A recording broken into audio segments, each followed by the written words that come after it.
El Instituto Mexicano de la Radio presenta Dimensión Educativa. Miradas y análisis de la educación. Un espacio para las implicaciones de la práctica educativa. Con Alberto Sebastián.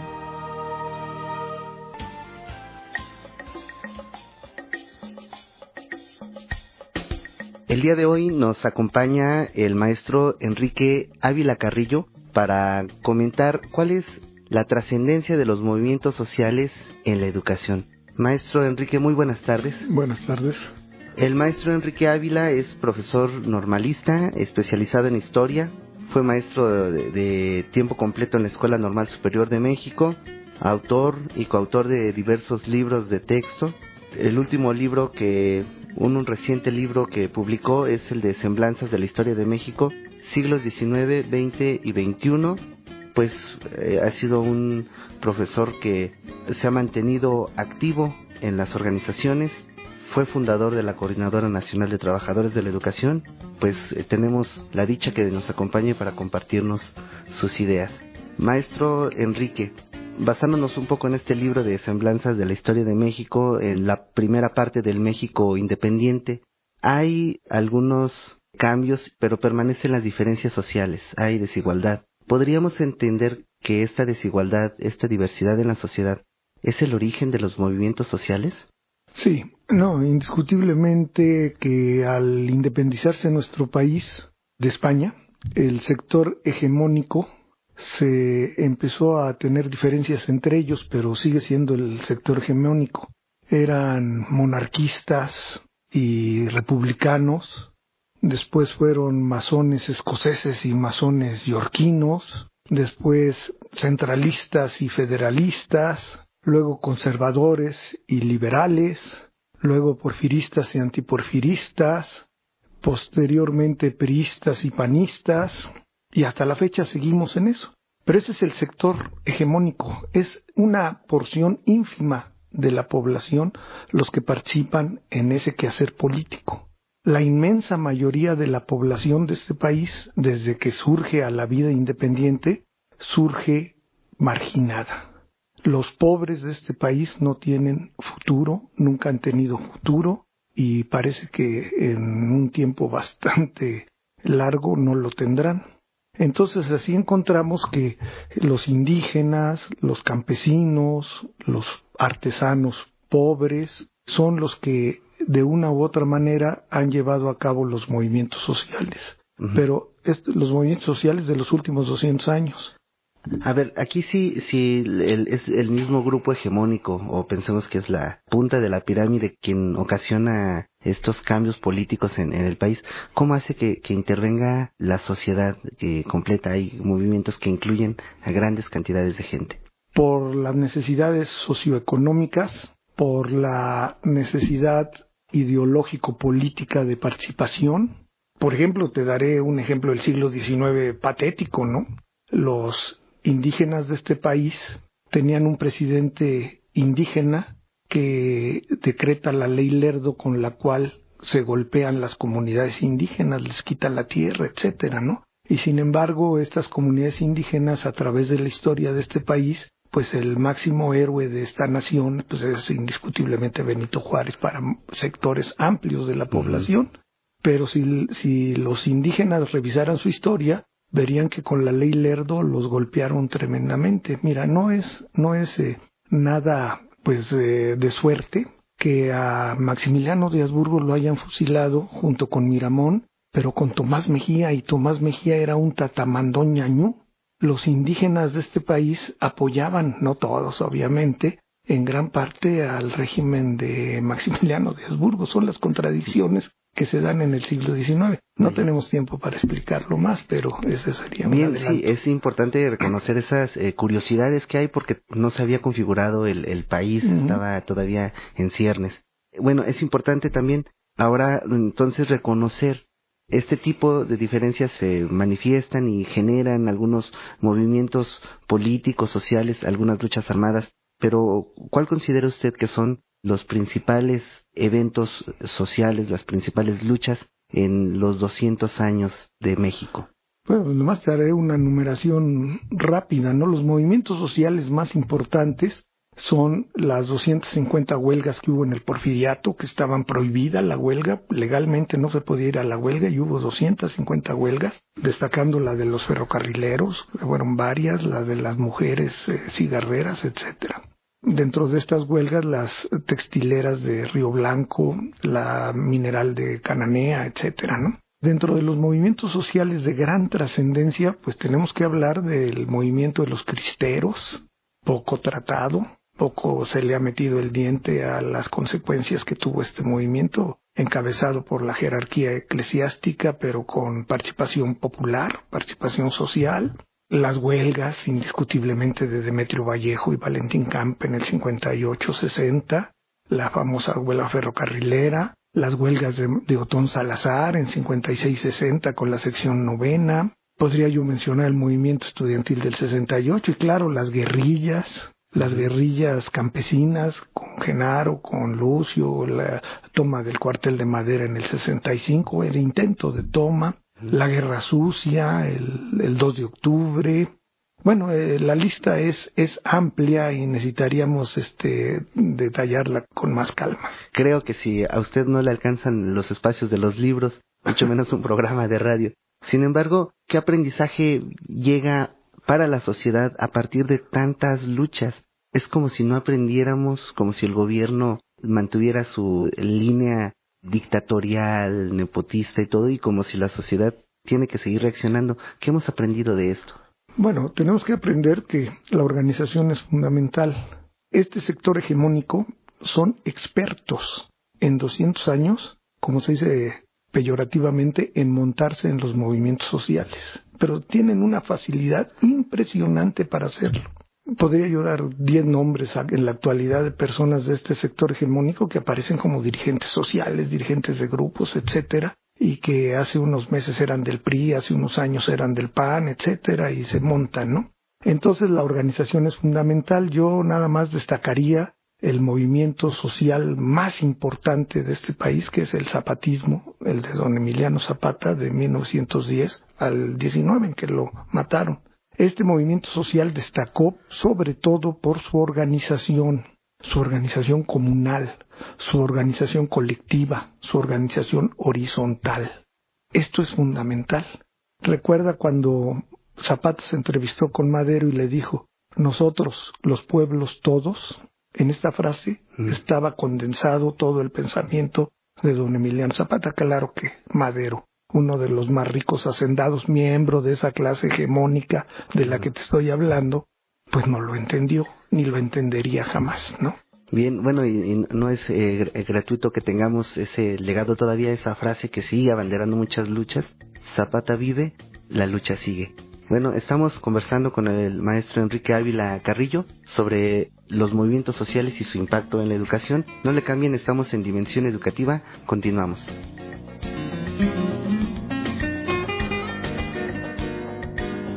Dimensión Educativa. En un momento regresamos.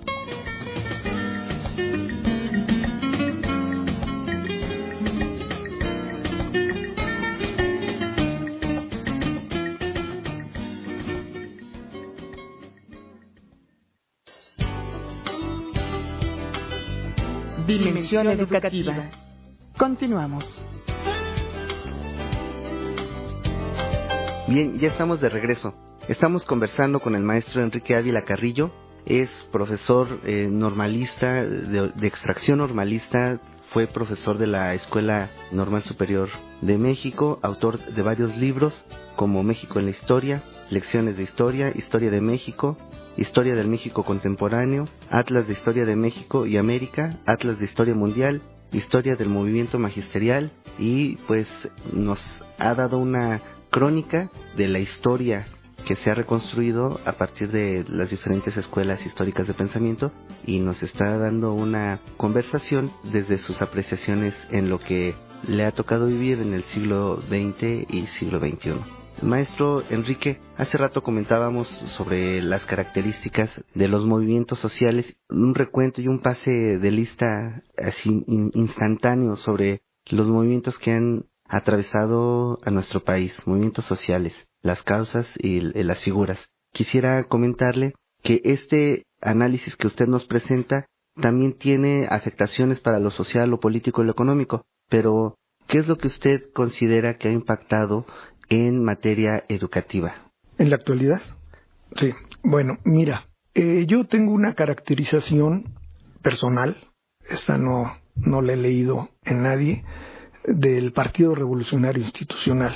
Yo lo caracterizo como el quinto jinete del apocalipsis. Todo lo que toca lo pudre, lo descompone, lo echa a perder.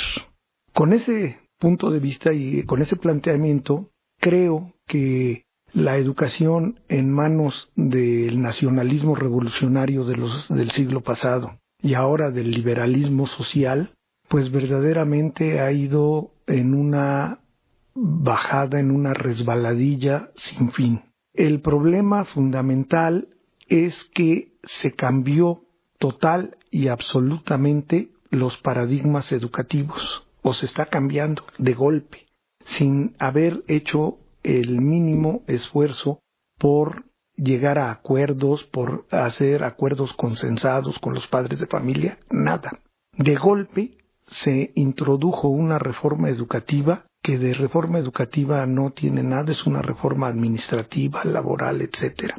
Y de golpe nosotros, que desde la época de Vasconcelos la educación con sus altas y bajas se enseñaba a los niños sobre principios de solidaridad, de justicia social, de laicidad, de democracia, de nacionalidad, de internacionalismo, de ciencia, de independencia económica. Todo esto se enseñaba en la escuela y eran las bases con las cuales se iba desarrollando el sentimiento de nación, de patria, entre los niños, adolescentes y jóvenes.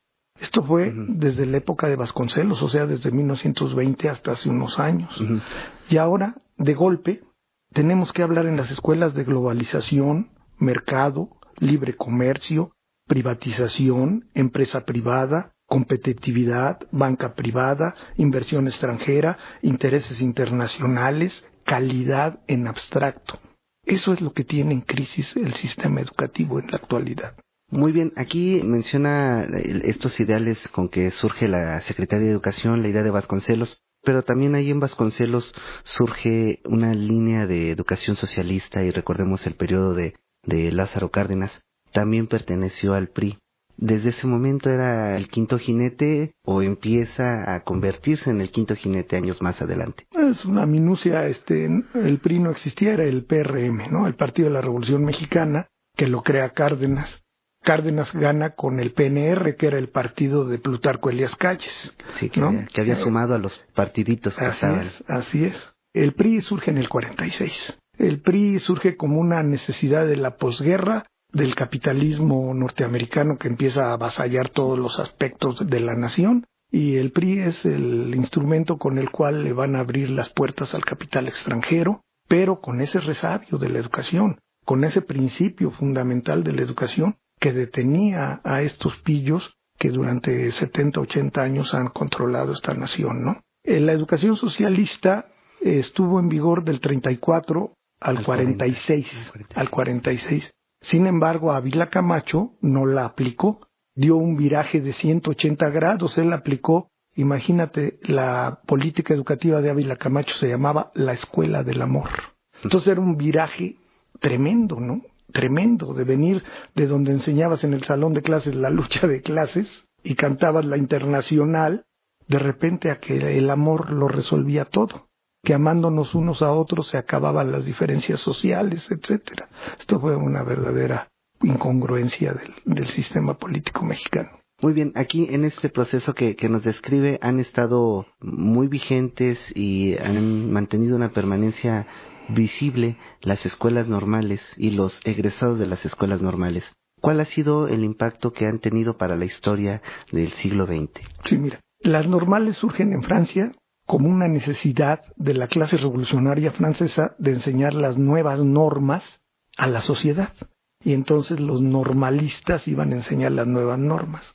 Con ese criterio llegan las normales aquí a nuestro país en el siglo XIX, Y como tú lo acabas de decir, las primeras normales rurales, exactamente la de Tacámbaro es la primera, la funda José Vasconcelos, bueno, bajo el gobierno de José Vasconcelos en la SEP. Las normales eran para eso, para llevar la nueva norma salida de la normal, de la Revolución Mexicana. Y a eso se dedicaron. Las normales rurales y las normales urbanas eran las encargadas de enseñar las nuevas reglas legales, jurídicas, sociales, económicas, políticas del Estado mexicano. Sin embargo, a esta clase social llegó el momento, esta clase hegemónica de la que hemos hablado, en que las normales ya no embonaron en su proyecto social, ya no en su proyecto de acumulación desmedida de riqueza, ya no entran, no tienen cabida las normales. ¿Por qué? Los profesores normalistas son aquellos que se dirigen a las comunidades más desprotegidas de la nación, y esas comunidades a ellos no les importa. No fue gratuito, no fue un dislate de Carlos Salinas de Gortari cuando dijo públicamente: en este país se pueden morir 40 millones de mexicanos y no pasa nada. Lo dijo públicamente. Vaya. Ahí se refleja claramente cuál es el sentir de este grupo que está controlando el país. Claro, ahí, ¿en qué momento se está dando esta diferencia? Pensemos en cuanto a las normales ya no coinciden con el proyecto del grupo hegemónico que acaba de mencionar. ¿En qué década del siglo XX lo podemos identificar? Pues yo considero que desde que llegan los neoliberales, o sea, a partir de Miguel de la Madrid, del 82, empieza el golpeteo tremendo con el clásico sistema, empiezan por no darles presupuesto, empiezan por quitarles todo y por decir que no funcionan. Lo mismo que hicieron con Pemex, lo mismo que hicieron con la compañía de luz, y lo mismo que te puedo decir 20 ejemplos de cuál es el método que se sigue. Primero hacen que no sirva, y ante la opinión pública dicen que eso ya no sirve y se tiene que cambiar, se tiene que transformar o se tiene que desechar. Y es el caso de las normales. Las normales han sido abandonadas prácticamente a su suerte. Tiene más presupuesto un caballo para comer del Ejército Nacional que un estudiante normalista. Por ahí, con ese ejemplo didáctico, creo que es lo mejor. Nos da a entender la crisis que sufre el sistema normalista. Sin embargo, los maestros normalistas egresados de normales y los maestros que están también al frente de las normales para la década de los 70 son quienes experimentaron la resaca del 68, que también participaron normalistas en ese movimiento. Pero antes quiero hacer un regreso de años. Antes de la entrada de los neoliberales surge la Coordinadora Nacional de Trabajadores de la Educación. ¿Cuál fue el motivo? La coordinadora, la CENTE, se funda en diciembre de 1979 en Tuxtla Gutiérrez, Chiapas. El motivo fue que se descubrió petróleo en Chiapas. Entonces, y grandes yacimientos de petróleo en la selva, en toda la zona selvática, que es uno de los problemas que se tienen ahorita, y uranio también hay. Y todavía no se empezaba ni a explorar ni a explotar el petróleo, y el costo de la vida se fue 40-50% más alto en Chiapas y en Tabasco. De tal manera que el salario de los maestros se derrumbó estrepitosamente en Chiapas y en Tabasco, en toda la República, pero sobre todo en esos dos estados. Y así se funda en 1979 el Consejo Central de Lucha de Tabasco y de Chiapas, que es el origen de la CENTE. Estos convocaron a una reunión que se llevó a cabo en Tuxtla Gutiérrez el 18 de diciembre de 1979. Vaya, este dato es muy importante porque a partir de aquí estamos encontrando un hallazgo. El caso de la aparición de los yacimientos de petróleo marcan un cambio importante económico y social que repercute a la corporación que el Sindicato Nacional ha estado desde décadas atrás trabajando y de alguna manera velando, por decirlo así, por los derechos de los trabajadores, y entonces no estaba defendiendo los derechos de estos maestros de estas dos entidades. ¿Cuál fue el siguiente confrontamiento o la siguiente participación que tiene la coordinadora en la historia de nuestro país? Bueno, primero te diré, el CENTE es el PRI en el magisterio, el CENTE con S. El CENTE son los priistas, bueno, ahora son de una cosa que se llama Nueva Alianza, un partidito que inventó el Bestel, pero sigue siendo el PRI, ¿no?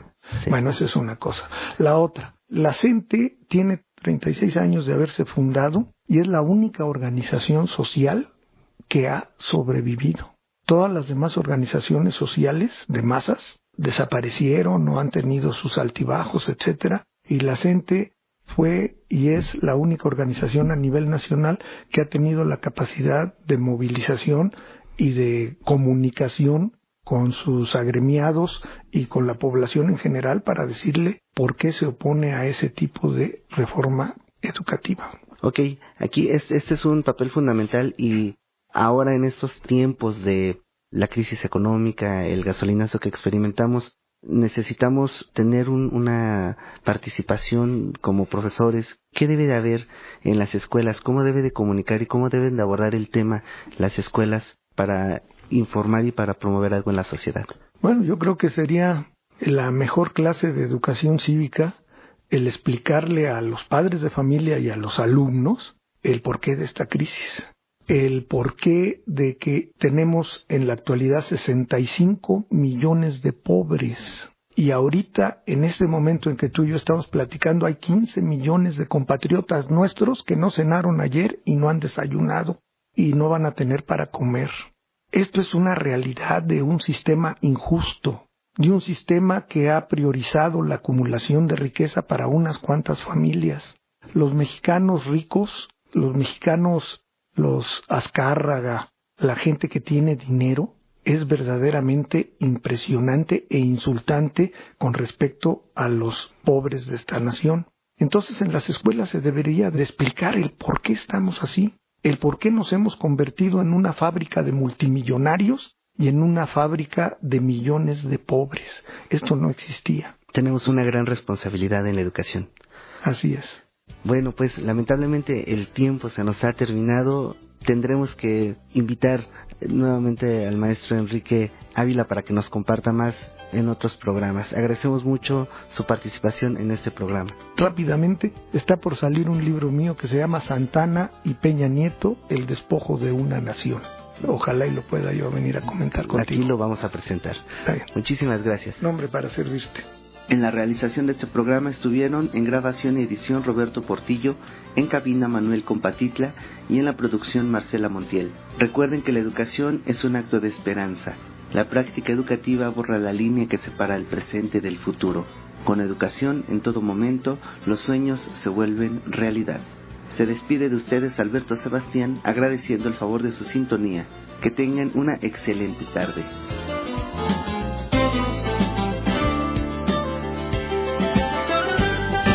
El Instituto Mexicano de la Radio presentó Dimensión Educativa. Miradas y análisis de la educación. Un espacio para las implicaciones de la práctica educativa. Con Alberto Sebastián. El Instituto Mexicano de la Radio presenta Dimensión Educativa. Miradas y análisis de la educación. Un espacio para las implicaciones de la práctica educativa.